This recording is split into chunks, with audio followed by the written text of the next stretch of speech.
In 2019, I did a monthly marathon of reviews for the Star Wars movies. In 2020, I did a monthly marathon of reviews for the James Bond movies, even though No Time to Die ultimately got delayed and messed that marathon up. So then 2021 rolls around and I thought, I like doing these marathons, but how can I continue it in a year when movie releases are still relatively uncertain? My mind then turned to video games, and I realized that Halo is supposed to get a new game this year. With that being said, I thought it'd be fun to review each of the Halo games in chronological order, because I absolutely love this series. These will only be reviews of the single-player campaigns of the mainline series of games though, for I will not be talking about the Halo Wars games, and multiplayer will probably be discussed in a different video. Either way, I welcome you to the Halo Game Review Marathon.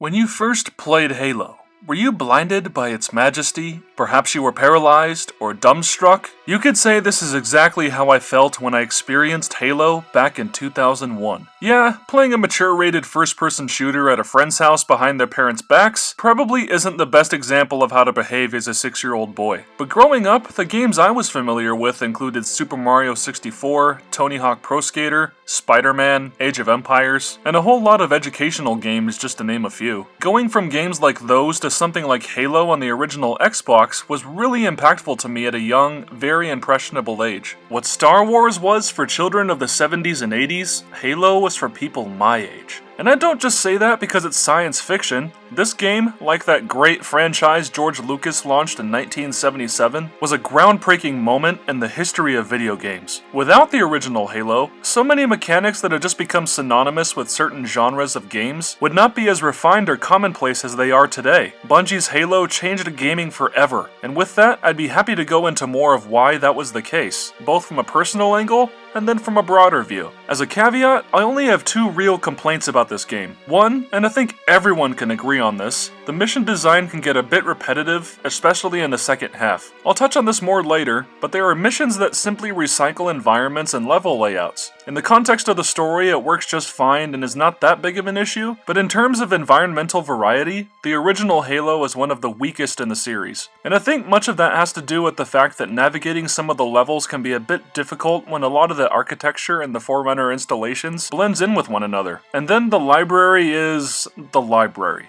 But again, I'll get to that later. My only other issue is that retroactively, it can be kind of jarring to go from playing a game like Halo Reach with so many different kinds of unique weapons to only having a grand total of 8 guns in the original Halo campaign. It's more of a gripe than an actual flaw though, for these guns all work within the framework of the game. Other than that, Halo Combat Evolved is a masterful example of gameplay-driven storytelling. While I may have been a little too young to play groundbreaking titles like Half-Life or Metal Gear Solid when they first came out in 1998, the original Halo was impactful not only because it featured in-engine cutscenes complete with fully orchestrated music and professionally voiced dialogue, but that these cutscenes were just as effective from a visual storytelling standpoint. Establishing a universe is a daunting task for any writer. I've tried that before in writing my own amateur fiction as a teenager, and for the life of me, I just couldn't get it right. Yet the folks at Bungie accomplished setting up the world of Halo in the game's opening moments. The dialogue isn't trying to spoon-feed information about the story, rules, or world like the characters are speaking directly to the audience. It all feels natural, such as Captain Keyes talking to Cortana, the shipboard AI, about how they were cornered by enemy ships after a blind jump. There's enough information provided to give the player a taste of what's coming without having to spoil the surprise. And what makes it better is that these in-engine cutscenes help the game feel as though it's a playable movie. The rest of that is left for the player to experience once they wake up as the main protagonist, Master Chief, a big hulking super soldier. This is genius because the game subsequently throws the player right into the action and doesn't hold their hand. Explosions are going off, soldiers are dying in pretty much every single corridor throughout the ship's interior, and all you know is that you have to escape, learning along the way that getting Cortana as far away from the enemy's grasp is your one and only priority. And so, you obtain a weapon, start shooting, and keep moving. Mission 1, The Pillar of Autumn, is the perfect tutorial because of all this, since it's not a tutorial, at least in the traditional sense of things. Bungie led the way in innovating video game storytelling with this first mission, since it so effortlessly presents the inciting incident needed to get the player invested, while presenting all of the basic mechanics the player needs to know moving forward. On that note, this first level was so impactful because of how much it changed from first-person shooters before it, specifically for consoles, and for the better if I might add. Remember how in a game like Doom, you could go from one level to the next with basically all of the weapons the game had to offer, except the trade-off is that you would have to cycle through most of them to get the one you want? In Halo, you get a double trade-off in that you're only allowed 2 guns at a time, but then you can swap weapons out and have fun trying to strategize different combat scenarios. First-person shooters also had this annoying hindrance to gameplay, and that cycling through your weapons also applied to melee attacks and chucking grenades. But in Halo, that was no longer an inconvenience. A specific button was provided for both melee and grenades. And you didn't have to swap out your guns in order to do it. Combat variety was now made practical, and more importantly, empowering. And perhaps best of all, moving the character and controlling their camera were no longer cumbersome things. One joystick was given for each, and let me tell you friends, this was one of the greatest innovations in gaming up to that point. Halo's control scheme is so incredible that it still plays smoother than even some shooters released in this day and age. However, if that first mission didn't leave an impression, then the one that comes after most certainly does. Remember how I said earlier that Halo was like Star Wars for my generation? This is what I had in mind when I made such a claim. For the second level, one that appropriately bears the game's namesake, is nothing short of jaw-dropping. It certainly was back in 2001 at least, for no one had really seen something like this before. Shooters up to this point had primarily been confined to corridors and spacious rooms, with a few exceptions of course. Not that this was a bad thing, but Halo showed what was possible for the future of game design with expansive environments that just felt open and breathable. Suddenly combat encounters were no longer about taking cover and being ready for what's around the corner. Free range of movement from any direction was a new factor that raised the potential for difficulty and for dynamic enemy AI. More than that, vehicles were now suddenly a practical thing for a first-person shooter, with the Jeep-like Warthog still being one of the most iconic and simplest vehicles to control in all of video games, even to this very day. This level also continues the trend established in the first mission, which is integrating storytelling and gameplay seamlessly. This cave is not a natural formation. Someone built it, so it must lead somewhere.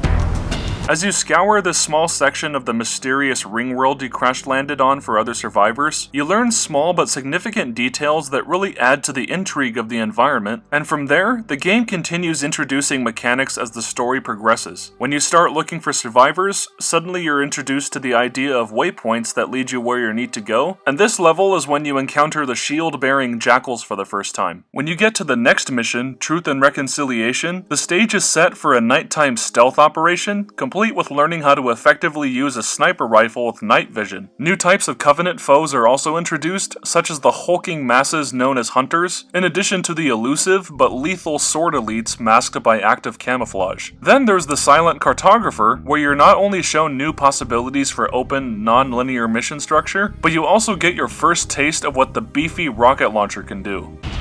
It was at this moment that he knew. He f***ed up.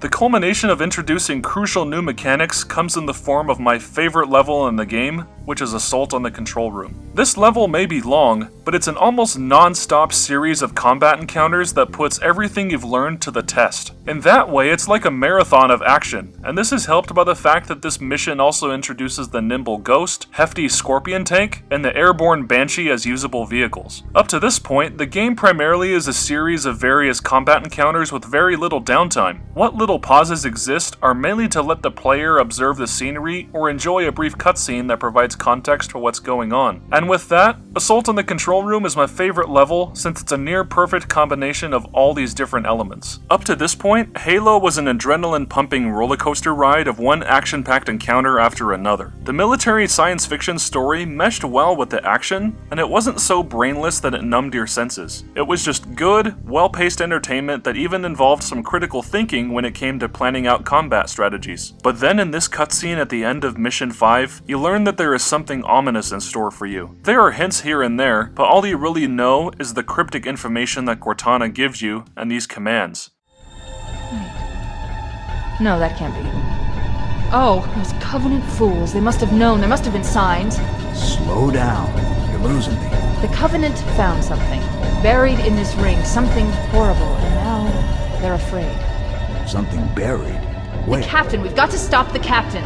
Keys? What The do we... weapons cache he's looking for. It's not really... We can't let him get inside. I don't understand. There's no time. Get out of here. Find keys. Stop him. Before it's too late!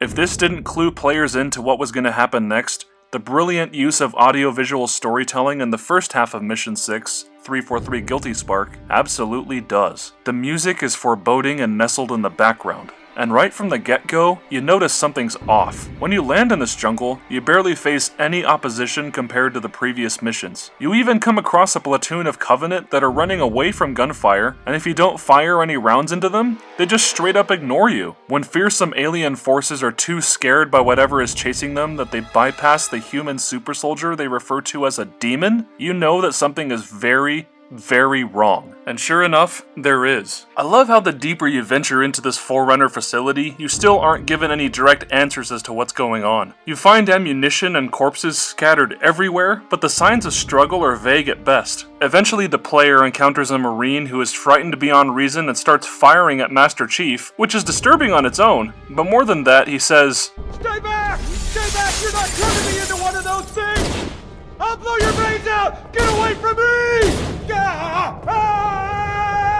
That tension building and anticipation for the unknown threat is then flawlessly released with the following cutscene where Master Chief finds the Neuralink footage from Private Jenkins, giving players a literal first-hand account and witnessing the terrifying outbreak of the Flood. But the intensity doesn't stop there, because you only get a mere taste in that cutscene. The true first encounter with these sinister, parasitic creatures that overcome and feed upon sentient life comes in the following section of gameplay, where hundreds of tiny but disgusting facehugger-looking things start crawling at you. And then more humanoid forms start charging, and all you can do is, as some gamers put it, spray and pray. So yeah, now Halo has tackled sci-fi horror, and quite effectively if I might add. While later games like Dead Space and Alien Isolation would use the absence of light and power to make the player feel vulnerable, Halo's approach to horror is on a much different spectrum. You still have all of your tools of destruction at your disposal, and in this level, you even get the magic weapon designed to rid the world of all zombies in every movie and video game ever made, the Holy Shotgun.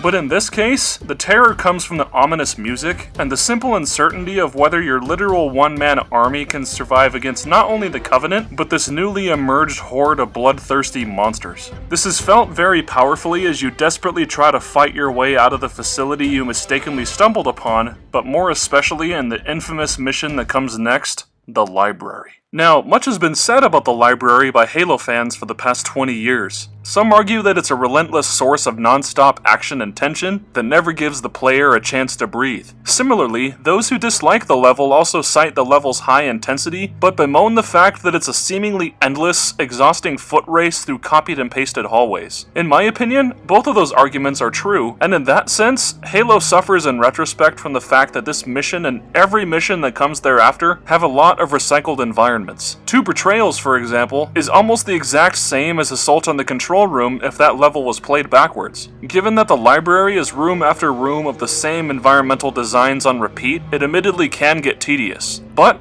I still like the level. Allow me to explain. Remember how I said earlier that the levels in the first half were partially about actively introducing new mechanics to the player as the action was taking place? Well, in stark contrast, the last 4 missions are more about taking what you've learned and really putting your skills to the test. The library in particular is a grueling challenge, but it's a fun one despite the frustratingly repetitive hallways. This level could have been you walking through these areas without much going on, but there are groups of malicious, hungry Flood waiting around every single corner, and you have to be vigilant with every movement you make on the controller so that you survive. Ultimately, as some kind of strange, miraculous paradox, the library is simultaneously a chore, yet a non-stop thrill ride that is always cranked up to 11, which is helped by the fact that the AI for the Flood are smarter than your average zombies. They sneak up on you, some appear from completely unexpected spawn points, and they can even wield weapons, which, yes, does include the rocket launcher.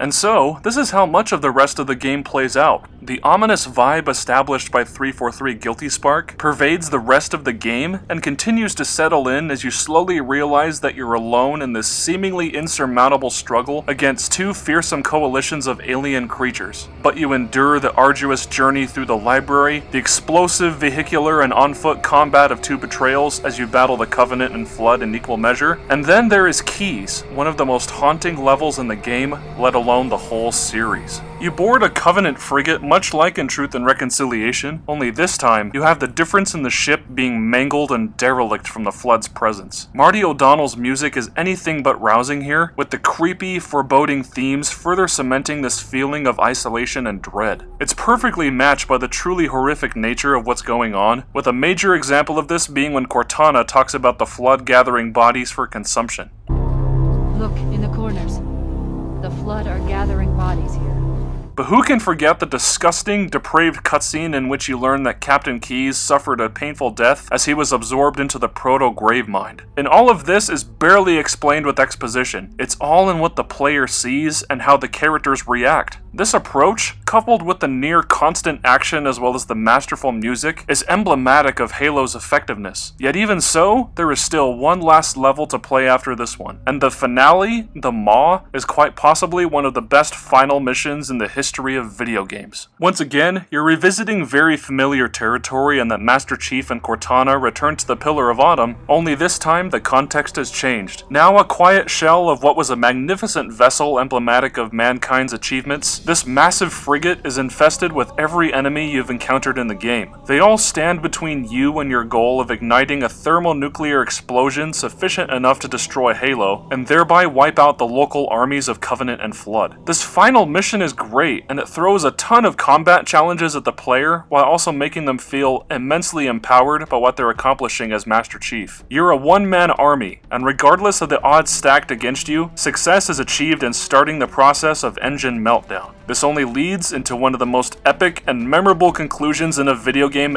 ever, which is the Warthog run. This scenario might not make a ton of sense from a narrative or logistical standpoint, but it's one of the few cases in media where it's so awesome that I just don't care. The epic music is blaring, explosions are going off everywhere, and every time I play this section of the level, I just have a huge smile on my face. It's the kind of epic finale I crave for from games like this. And given that each preceding mission built off the one that came before, Halo completely earns this adrenaline-pumping ending. It's a perfect encapsulation to one of the best single-player campaigns ever designed for a first-person shooter. As a whole, the game may not be perfect, but it's otherwise so shy of perfection due to its revolutionary control scheme that still holds up, balanced arsenal of weapons, efficient storytelling, dynamic enemy AI, and scenarios that the player actually remembers once the game is over. Halo changed gaming forever, and even 20 years later, I still have a blast from beginning to end. And with that, I bring an end to my thoughts of this installment of the Halo Game Review Marathon. If you liked what you saw here, please consider subscribing to the channel, as well as joining the notification squadron so that you don't miss out on future videos, especially in this particular series. Thank you so much for watching, and I hope you have a great one. We did what we had to do. For Earth. An entire Covenant armada obliterated, and the Flood. We had no choice. Halo. It's finished. No. I think we're just getting started.